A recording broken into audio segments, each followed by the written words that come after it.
Hello, our task was to create a functional and safe remote control for a skid steer vehicle and to be able to move as controlled from a distance.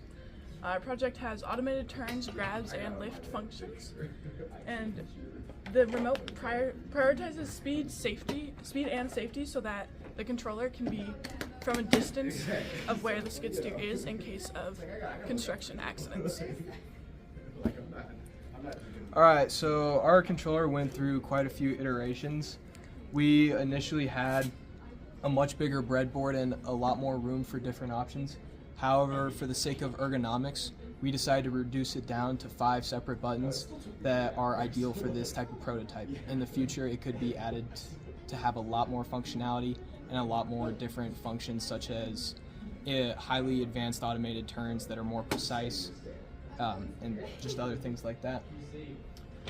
We 3D printed a controller frame to hold the joysticks onto a solid piece that we would be able to hold, and then we taped our smaller breadboard onto the frame, and then held the Arduino R4 on the back to hold it together. And we decided to use the tank style tread steering instead of the arcade steering, as it's more precise.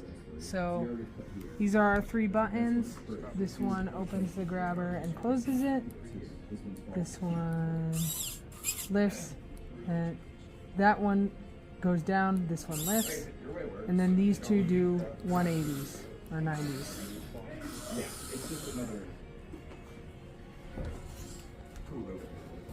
So looking at our code logic here, we're going to walk through how the code actually works on the robot.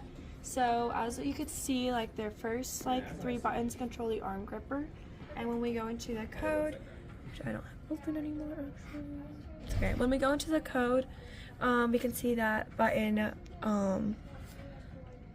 3 will set the arm all the way up. Button 4 will set the button all the way down, the arm all the way down. This is to reduce or to increase efficiency when moving through tasks, because this is a really repeatable task of grabbing the I-beam and setting it inside of a dump trunk, and doing that repetitively. We want to be the most time efficient, so that's why we chose to do these 2 buttons instead of incrementing values. In addition to that, we also have a gripper that opens and closes. This is a toggle switch because the user can clearly see when the robot is holding something versus when it is not holding something. That way, there's no chance for the user to get confused on whether the gripper is closed or opened. We have 2 joysticks here. Those are both, the right joystick is for the right motor, the left joystick is for the left motor, and that is so when the user is behind the robot, that they can clearly see how the motors are moving and how they can manipulate the bot. Is that way the controller is relatively intuitive. On top of that, we have a 90-degree left and 90-degree right button, so that way a user can accurately turn that direction.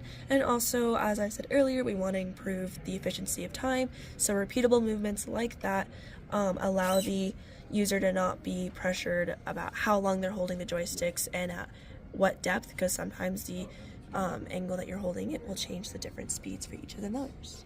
Cool.